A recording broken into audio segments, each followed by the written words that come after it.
So good afternoon. It is noon here on the East Coast. My name is Kate Fitzgerald. I'm one of the hosts of the Global IMMUNOTALK series, and it's a real pleasure to be here today with Dr. Clare Bryant, who's joining us from Cambridge in the UK.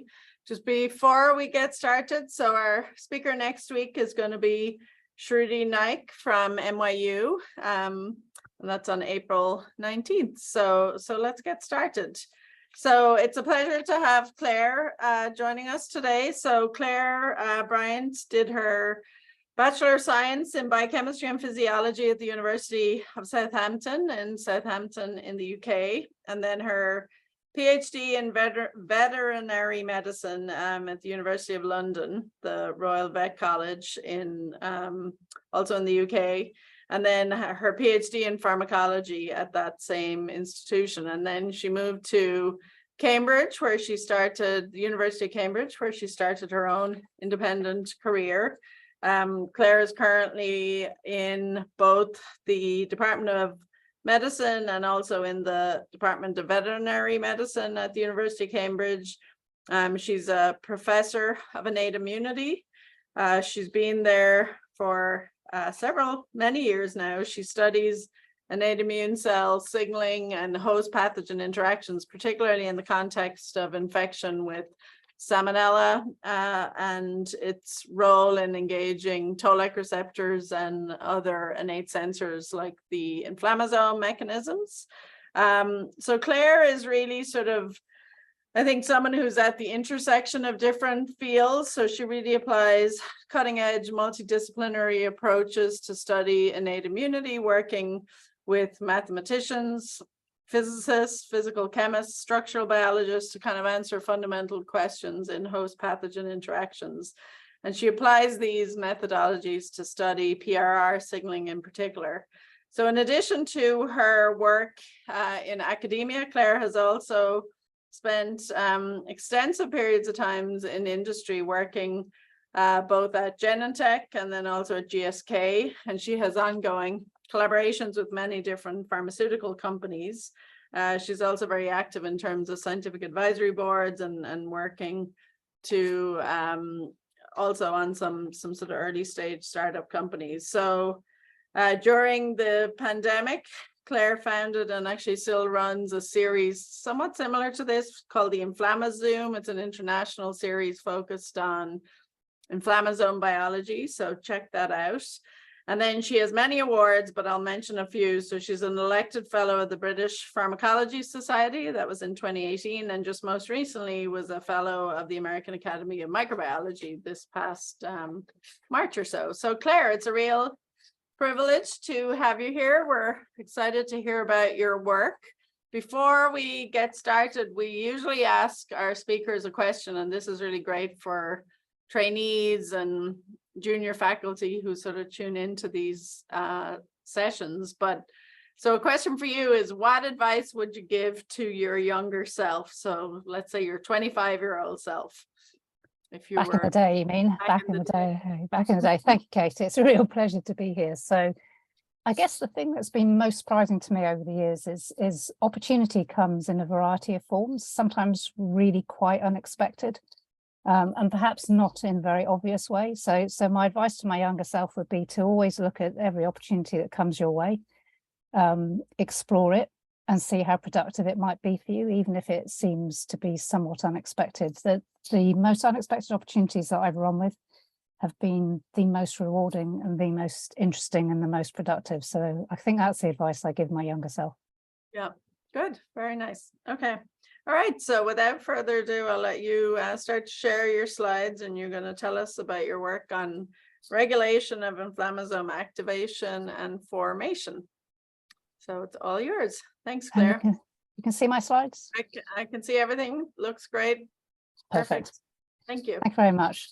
So first of all, I'd like to thank the organisers. It truly is a pleasure to be here on this fantastic seminar series. And so what I'm going to talk to you about today is the regulation of inflammasome activity and formation. So I'm going to include some of our published data for context, but I'm also going to include some of our unpublished data to try and just to give you an introduction to some of the things we're working on at the moment. I have been absolutely obsessed with pattern recognition receptors for quite some time.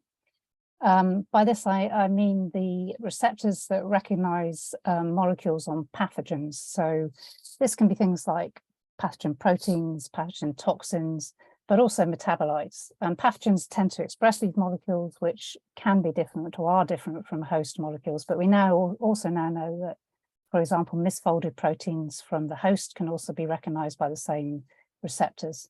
And the point of the pattern recognition receptors is they can trigger and activate innate immunity. This will generate an inflammatory response, and the point of it is to try and control the pathogen infection.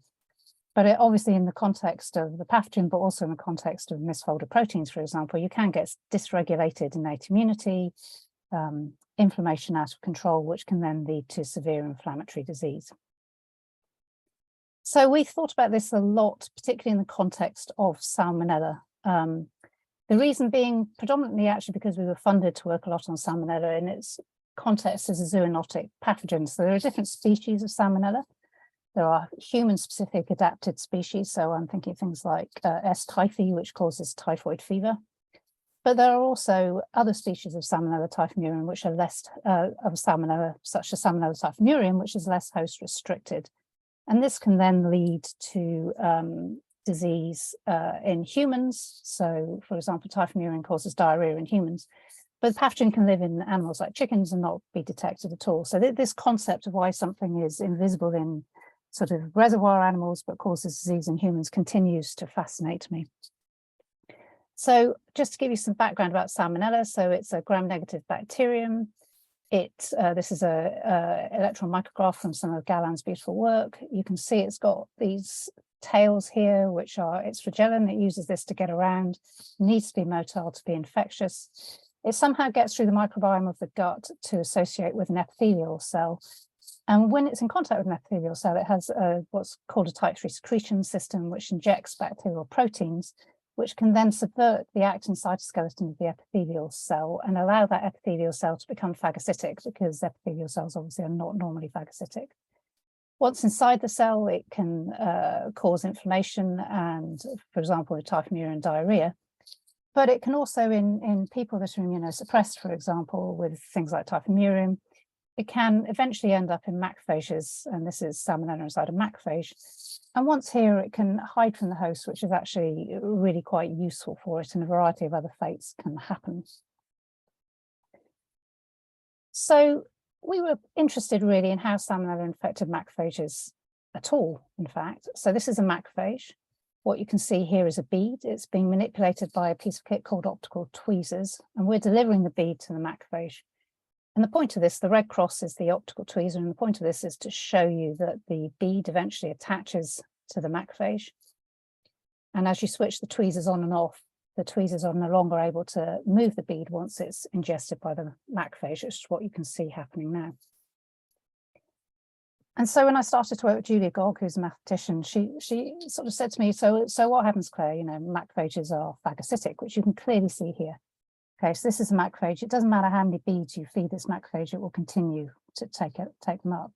So we sort of worked with some assumptions that all macrophages must be susceptible to bacterial infection. Presumably all bacteria are able to infect a macrophage. The bacteria then will get within the macrophage. Presumably they'll either grow or be killed, and then the bacteria will kill the macrophage, allowing the bacteria out and allowing them to spread. So that was kind of the premise that we worked from. So working with piezoelectric in physics, we did a lot of imaging and a variety of other techniques. And this movie here shows you some quite interesting things. We've stained the bacteria with a fluorescent dye. And if you look at the bottom macrophage, you'll see that there's a bunch of bugs like this that come up to the macrophage. They'll sort of be associated with the macrophage, but they don't actually get taken up by the macrophage, which is kind of curious. Whereas if you look at the top macrophage, what you'll see here is that a macrophage, bacterium will come up to the macrophage, and ultimately it gets ingested by the macrophage. And you can see it moving around in the salmonella-containing vacuole. But this is not routine. This is the exception rather than the rule. And so we started to think a lot about the different pattern recognition receptors that were involved in the process of Salmonella infection of macrophages to see if they influence this process. So we've done a lot of work on toll-like receptor 4, which recognizes bacterial lipopolysaccharide to drive pro-inflammatory cytokine production and a Th1 immune response. I'm not going to talk about this, but we've done extensive work on this pathway. But we've also done a lot of work looking at the cytosolic receptors that are involved in Salmonella activation that form inflammasomes. So in particular, Salmonella by the production of flagellin, but also by some of the type 3 secretory proteins, the needle and the inner rod protein, can activate the Innate NLRC4 inflammasome. This then recruits the adaptor protein ASC, which then recruits the effector protein caspase 1. This then forms this inflammasome, which will then do two things. It will process the cell death protein gasdermin D to its N-terminal form, which punctures holes in the cell and leads to lytic cell death with the activation of a protein called NINJ1. Caspase 1 will also process the pro-inflammatory cytokines pro-IL-1 beta, pro-IL-18 to their active form, and these cytokines then get released through the pores in the membrane. But it also became clear that Salmonella not only activates Innate NLRC4, but it can activate the protein NLRP3, and we're not entirely sure how NLRP3 in the context of Salmonella infection triggers inflammasome formation, but activation of NLRP3 by Salmonella again recruits ASC, again recruits caspase 1, but this time predominantly only processes pro-IL-1 beta and pro-IL-18. It doesn't really seem to process cell death in quite the same way as NLRC4 and Innate. So we started to look at the single cell responses with the context of Salmonella uptake. So what we've got here is some cells generously given us by Ian Fraser from the NIH, and these cells are expressing NF-kappa B linked to GFP. You can see here in this cell that the cytosol is full of GFP NF-kappa B and that the nucleus here is empty. When we put on Salmonella, which are expressing GFP, so you see green Salmonella, what you can see is that every cell, whether it's infected or not, will activate NF-kappa B, it will translocate to the nucleus. So this is happening by LPS triggering of TLR4 on the cells, and it doesn't need cellular infection for this to occur. In contrast, however, if you look here, what you'll see is a cell full of Salmonella. This cell is not infected at all. If you watch this cell, you'll see pyroptosis occurring in response to NLR activation. So you only get activation of NLRs and inflammasomes when the cell is actually infected, whereas TLRs will be activated presumably through the shedding of LPS from the Salmonella. So we've done quite a lot of work looking to see if any of the pattern recognition receptors actually influence the infection process, and in fact the Innate NLRC4 inflammasome does. It's quite interesting. So the activation of Innate NLRC4 by flagellin and the type 3 secretory proteins is very, very important for the infectability of a macrophage. So this is a time course. It's showing the infectability of a wild-type macrophage. And you can see that the window of infectability for this macrophage is really a couple of minutes. But if you take NLRC4 out of these macrophages, these cells remain infectable for a long period of time. And the reason for this is that, as I said to you right at the start, is that Salmonella is able to subvert the cytoskeleton of an epithelial cell. So in fact, it also subverts the cytoskeleton of a macrophage through the Innate NLRC4 inflammasome. And this has some really interesting consequences. So we use a piece of kit called optical stretchers, which measures the flexibility or the elastic properties of a macrophage. And a wild-type macrophage here, this is uninfected. This is the compliance or the elastic recoil of the cell. This is when it's stretched by the stretcher, and this is when it's released. If you infect a cell, you can see that it's less stretchable and the elastic recoil is changed. So there's a big difference in the compliance of infected versus uninfected wild-type cells. But if you look in an NLRC4 knockout, this difference is lost. So the elastic properties of the cell are very much regulated by activating of the NLRC4 inflammasome. And this is actually important physiologically, because if you watch a macrophage that's infected in real time, what you'll see is that infection causes the macrophage to freeze. It just completely stops moving.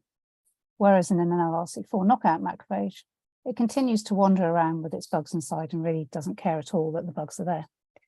And actually, this has consequences in vivo. So if you look at the lesions formed within a mouse spleen, for example, in the wild type mouse, you'll see a really nice circumscribed lesion. And perhaps this is linked to the fact that the macrophages freeze, they then pump out lots of cytokines, this recruits lots of immune cells, and this helps form the lesion.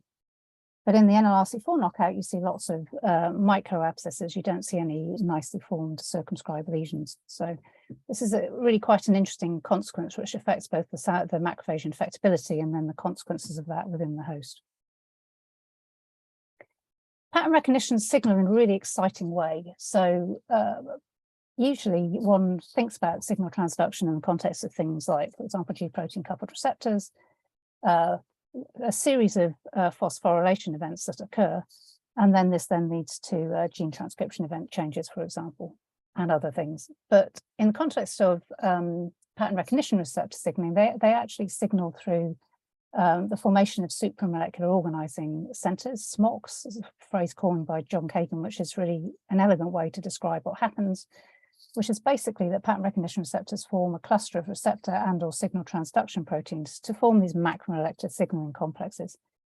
And we've studied these in a lot of different ways within the cell. How we has produced beautiful structural data, both crystallography and cryo-EM. Many of these structures, this is the midosome, which is downstream of toll-like receptor signaling. We've used super resolution microscopy to look at the formation of inflammasomes. So this is ASC, in endogenous ASC, actually labeled as an antibody. And this is a fluorescent substrate to caspase-1. And you can see these complexes are big. So we asked a question a while ago that we really didn't understand the answer to, which was, okay, so Salmonella can activate NLRC4 and Innate, can also activate NLRP3. But if you immunolocalize ASC in the cell, despite the fact that 2 NLRs are being activated, you actually only see 1 ASC spec being formed in the macrophage. And this is interesting, right? Because you would kind of think that 2 NLRs should form 2 different specs, but we didn't actually see that. And in fact, inflammasome formation in response to Salmonella infection is incredibly fast. You can see specs forming actually within 30 seconds to a minute once the cell is actually infected, but obviously it only occurs in infected cells.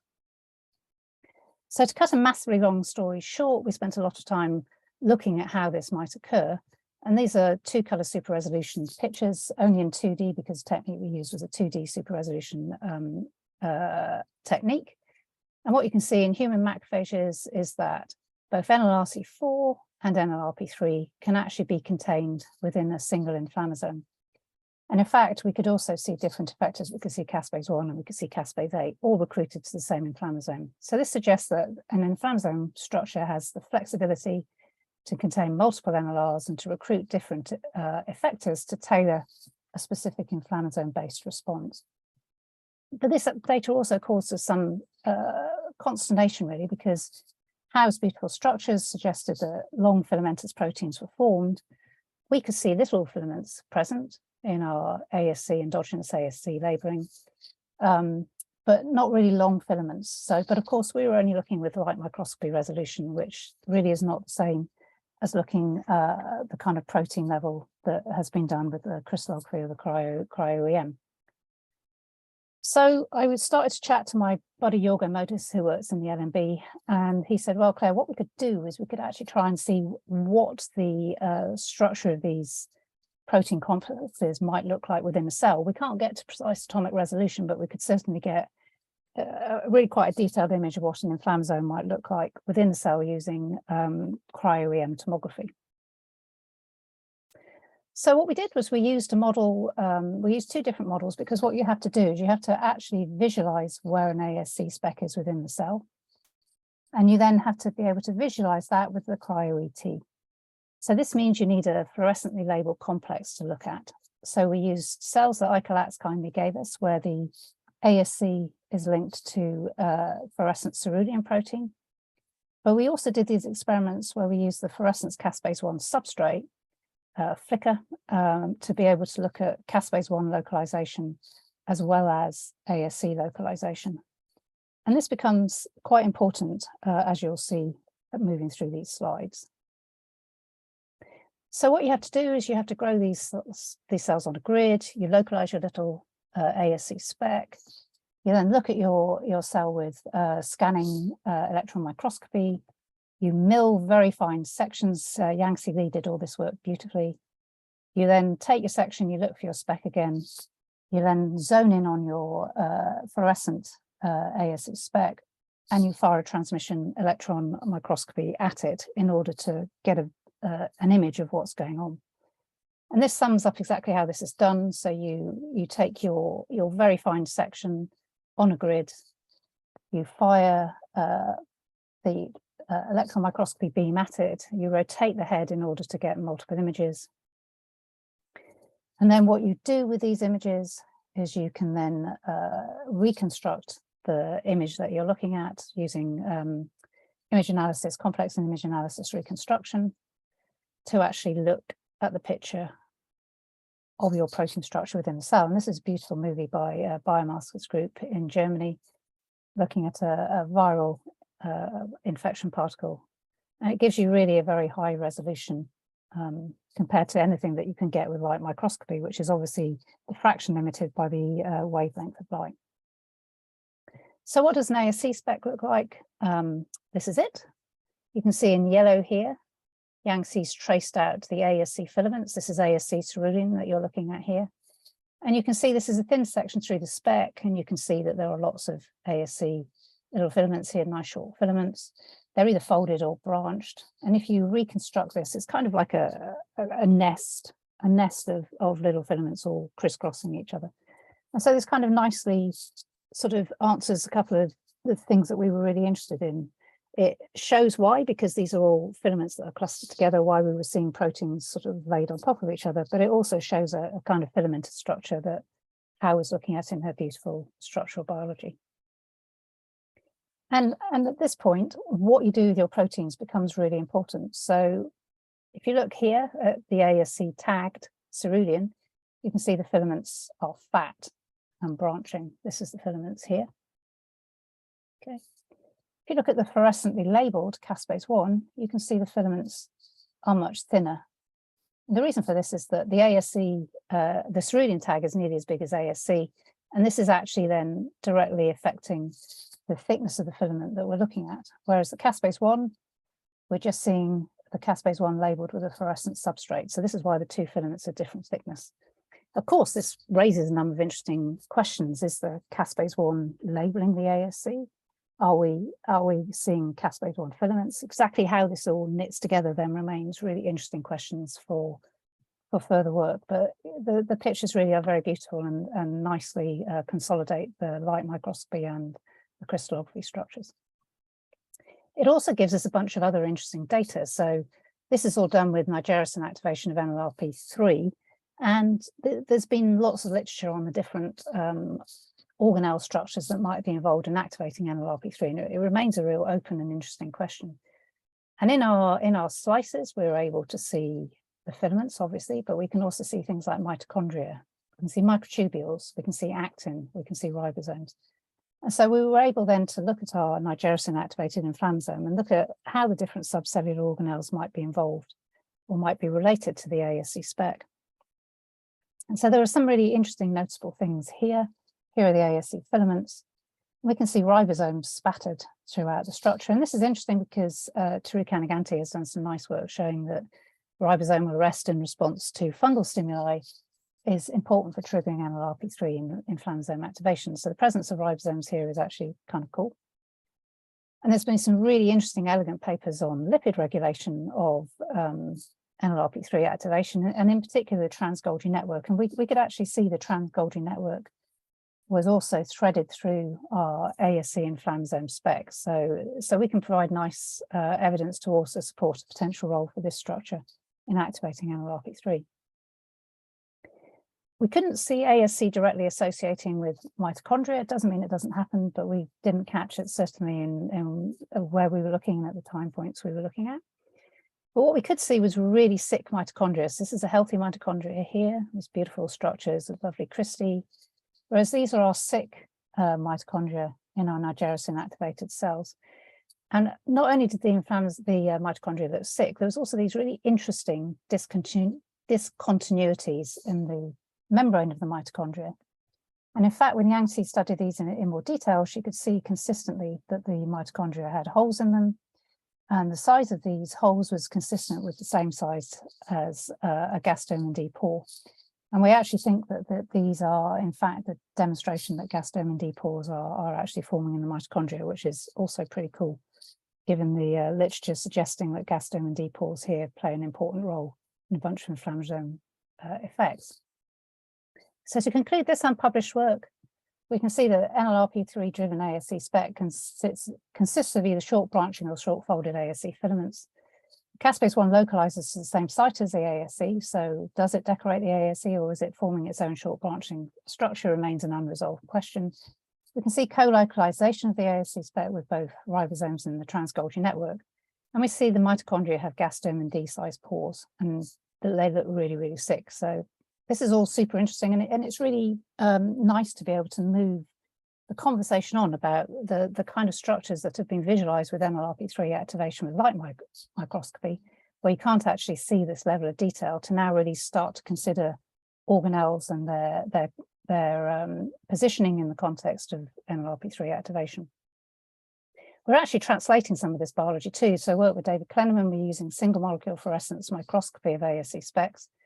And we can look at specs in biological samples, such as cerebral spinal fluid or the plasma. And we can also look then at misfolded proteins like beta amyloid and look at aggregates of this. And we're actually now able to correlate ASC specs, aggregated amyloid beta, which is the pathogenic version of amyloid beta seen in Alzheimer's patients. And we can correlate this with the severity of Alzheimer's disease. So although this is really interesting cell biology, it has translational value as well. So the trans-Golgi network and the lipid regulation of inflammasome activity then has led us on to some other really interesting observations as well. So there's been really lovely work, for example, showing the importance of the Western diet, reprogramming NLRP3 inflammasome activity, work from Michael Atz and Mihai Matea. And we ourselves have played around with various lipids, this particular passion of Jonathan Ling, who is a PhD student in my lab, looking at lipid activation of NLRP3. And there's a really beautiful now set of data showing different lipids regulating NLRP3 activity. And this sort of came to a head when I was judging posters. So whenever anybody asks you to judge posters at a poster competition, do it, because actually it's super interesting. And so I was looking at a poster presented by a student, Alison Meadows, who works with Michael Slack at the NIH. And she showed me this data and she said, this is really perplexing, Claire, we can't work out what's going on. So we have patients that have, not patients, volunteers that have been on a fasting and refed protocol. And when we look at monocyte-derived macrophages isolated from these patients, what we can see is that fasted patients have a low level of IL-1 beta release from these cells, but the refed patients actually produce quite a lot of IL-1 beta, and this is kind of intriguing. And she said, when we do lipidomics on these patients, so this is work with Jules Griffin in Cambridge at the time, what we see is that in the fasted patients, they have high levels of arachidonic acid, but the refed patients, this arachidonic acid level drops. So it's very intriguing. And I was chatting about this with other colleagues in Cambridge. So Christoph Heads and Joy Edwards Hicks, and they said, oh, do you want us to have a look at our data? And I said, yeah, that'd be great, because it's kind of intriguing. And indeed, when Joy dug out the data, what she found was, again, arachidonic acid jumped out in fasting volunteers. They used a slightly different fasting protocol and a different different volunteer cohort. And again, they saw the difference between fasting volunteers and fed volunteers was that fasting volunteers had high levels of arachidonic acid, fed volunteers didn't. What was also intriguing was that Christoph had persuaded these volunteers to take anakinra, which is the interleukin-1 beta receptor antagonist. What they found was that this shift between arachidonic acid, between fasting and fed, this was lost when you gave the patients anakinra, gave the volunteers anakinra. So this was really quite intriguing. This is a physiological response rather than a pathophysiological response, which is really quite interesting. And mapping onto the Western diet data, this is all really quite intriguing, suggesting links between interleukin-1 beta, fasting and fed diets, Western diets, and some kind of link potentially then with arachidonic acid.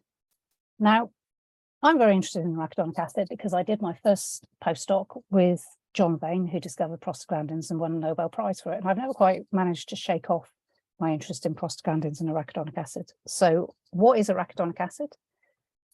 So it is a lipid that is released from the activity of phospholipase A2, but also phospholipase C, in fact, which works on cell membranes to release arachidonic acid, which is then an important substrate for cyclooxygenases, which then produced a variety of prostaglandins, but also arachidonic acid is a substrate for other enzymes as well, including lipoxygenases and cytochrome P450. The net effect is that arachidonic acid is therefore a substrate to produce a ton of eicosanoids. And this pathway remains of great interest to us all because probably one of the most commonly used anti-inflammatory drugs are non-steroidal anti-inflammatory drugs. This is things like aspirin. And aspirin inhibits cyclooxygenase activity and stops prostaglandin production, which for a long time was the presumed only mechanism of action. But it's now clear that a number of non-steroidal anti-inflammatory drugs have a variety of different effects, not just inhibiting cyclooxygenase activity. So Milton Pereira, who worked in my lab doing a PhD at the time, and I decided it'd be kind of fun to really have a think about this very carefully. There've been some really nice pieces of data suggesting that prostaglandins were regulating NLRP3, and we decided that what we do is really go back to basics, be very careful about how we controlled our experiments. This is important because LPS priming, for example, will increase COX-2 expression, will increase pro-IL-1 beta and NLRP3 expression. So we controlled our experiments to make sure that the levels of everything was expressed, about the key enzymes were all expressed at the same level. We then stimulated the cells, wild-type cells or NLRP3 knockouts with nigericin, and then with joules we measured the lipids that were produced in response to nigericin activation of NLRP3. What we found that NLRP3 activity indeed produced a lot of prostaglandin production, but it also produced a lot of arachidonic acid, which is kind of intriguing. So Milton did a lot of work buying every eicosanoid that he could get his hands on, which is not every eicosanoid produced, but certainly a cohort of prostaglandins, stable prostaglandin analogues, lipoxygenase and heat. And he could find minor regulatory roles for these prostaglandins, but nothing really very major. But on the other hand, if he used non-steroidal anti-inflammatory drugs such as indomethacin or celecoxib, which is a COX-2 selective inhibitor, and looked at IL-1 beta production, when he stimulated the cells with nigericin, obviously you get IL-1 beta produced, but in the presence of indomethacin or celecoxib, what you could see was that the interleukin-1 beta level was markedly reduced. So somehow the non-steroidal anti-inflammatory drugs were having an inhibitory effect on nigericin production of IL-1 beta. And in fact, if you looked at interleukin-1 beta in response to ATP, again, ATP produces lots of interleukin-1 beta, but in the presence of indomethacin or celecoxib, you can see that the interleukin-1 beta is markedly reduced. And this was very much NLRP3 specific. We really didn't see much else going on apart from in response to NLRP3 activity. So this is intriguing. What's going on? We couldn't ascribe this to a prostaglandin, a heat, or a lipoxygen, a leukotriene rather. But what he did do was some interesting experiments with arachidonic acid. Now, back in the day when I worked in John Vane's lab, we kind of hypothesized that arachidonic acid might have some primary signaling role, but we couldn't see it, and certainly not if we inhibited phospholipase A2. However, Milton and Jonathan Ling, who was also in the lab at the time, they did experiments in both mouse macrophages and human macrophages. And what we saw, really interestingly, was that arachidonic acid was able to efficiently switch off IL-1 beta production in response to nigericin, or in response to a lipid mediator such as palmitic acid. And palmitic acid activates NLRP3 more slowly than nigericin, but it's an efficient activator of the NLRP3 inflammasome. Arachidonic acid was able to switch this off, and arachidonic acid was also able to switch off ATP-driven inflammasome activity in response to NLRP3 inflammasome activity. So here we have a really interesting observation that arachidonic acid is able to switch off the NLRP3 inflammasome.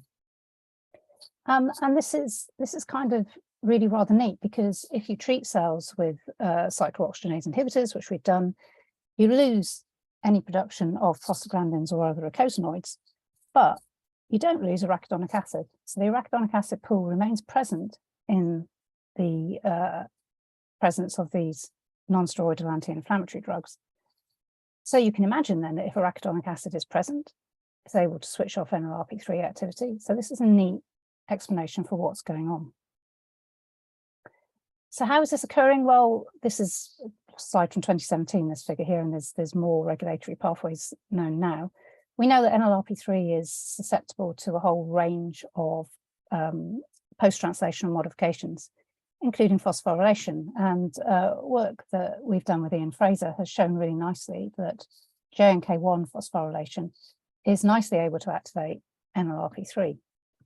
So what we did then was say, okay, if that's the case, what happens to JNK activity in the presence of arachidonic acid? So we stimulated the cells with palmitic acid, and we were able to see that palmitic acid can activate phosphodielectric speckles in a cell.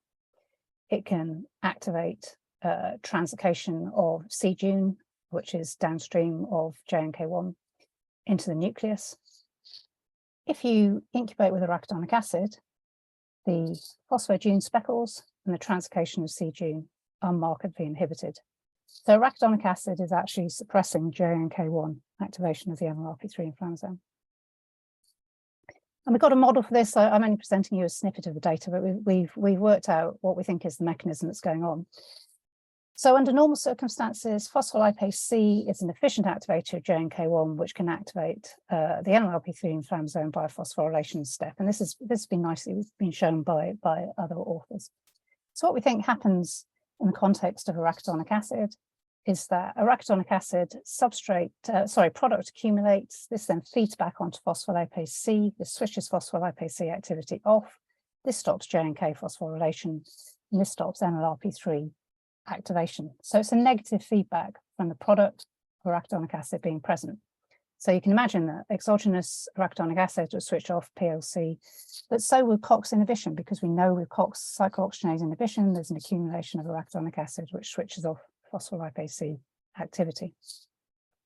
So we're really excited by this data. We're showing really nicely that arachidonic acid inhibits the inflammasome, NLRP3 inflammasome activity through phospholipase C and JNK phosphorylation. And we think this is interesting, not just because it provides yet another anti-inflammatory action of COX inhibitors by suppressing arachidonic acid suppression of NLRP3 inflammasome activity, but you'll remember the patient data showed that when arachidonic acid was elevated, IL-1 beta was suppressed. So presumably, the arachidonic acid in plasma is then able to switch off NLRP3 inflammasome activity in fasting patients, and this then cuts off interleukin-1 beta production. So this is a really neat feedback loop going on here. And perhaps most excitingly for me is that arachidonic acid therefore can act as a novel signaling lipid. We spent a long time looking for this when I was in my first postdoc, and I think the reason why we didn't find it was simply because we were looking at the wrong phospholipase. It's not driven by phospholipase A2, it's driven by phospholipase C. So I started with Salmonella, so I need to finish with Salmonella. Obviously, one needs to have in vivo context to all your work. It's great doing beautiful cell biology, but I kind of sleep easy at night knowing that some of this is relevant in vivo. So thinking more back about Salmonella, we did a lot of work to look at the role of Salmonella activation of TLR4, we and other people, and it's nicely established how important TLR4 activation by Salmonella is in host immunity. We also did a lot of work looking at innate NLRC4 and NLRP3 in the regulation of Salmonella in vivo. And all of this was really firstly pioneered by Pani Toromolosis in my lab, building on work from Carlos Amechi, Duncan Maskell, and Piero Mastroianni. And we really were trying to work out what the interface was between pattern recognition receptors and adaptive immunity. And we used this neat model, which is attenuated Salmonella in vivo in a wild type or a PRR knockout mouse. We then followed the bacterial growth curve in liver and spleen over time. And we could see, we knew that this bacterial growth curve has been beautifully worked out. We knew that on day one, bacterial numbers drop due to complement and ROS activity. They then grow logarithmically for about 4 or 5 days. When bacterial growth is then suppressed, this is driven by TLR4, TNF alpha, and really a primary macrophage inflammatory event. Bacterial numbers then stay static for a considerable period of time before finally the bacteria are cleared by a CD4 positive T cell response. And so we were really trying to find out what it is that effectively drives the CD4 positive T cell response. And it's not simple. We found some really interesting things along the way, and I'm just presenting you one paper which caused perhaps some controversy in the literature, looking at the role of NAPE NLRC4. So we found some surprises along the way, and this is one of the surprises we found along the way, which is that when we isolated CD4 positive T cell, memory T cells, in a salmonella infected mouse, once the infection is cleared, we were able to identify salmonella memory cells. We could stimulate these cells with salmonella extract, and wild type cells produce a nice amount of interferon gamma, exactly what you'd expect CD4 positive T cells to do in the presence of salmonella extract. But actually, in the NLRC4 knockout, there was an enhanced CD4 memory positive T cell response, which was kind of interesting. That's not what we expected. The reason for this was that because in the NLRC4 knockout, we saw an increased number of memory CD4 positive T cells, leading to an increased interferon gamma production. And this is because you've got NLRC4 and NLRP3 driving the salmonella response. If you take out NLRC4, you've still got NLRP3 present. This means that inflammasome activity can still occur. You're still getting interleukin 18 production, which is able to drive a nicely efficient CD4 positive T cell response. But actually, in the absence of NLRC4, you don't get antigen presenting cell death. So we think you get enhanced cells because you've got more antigen presenting cells, you've got more interleukin 18, you've got interleukin 18 still being produced by NLRP3, more antigen presenting cells. The net effect is to drive more memory cells.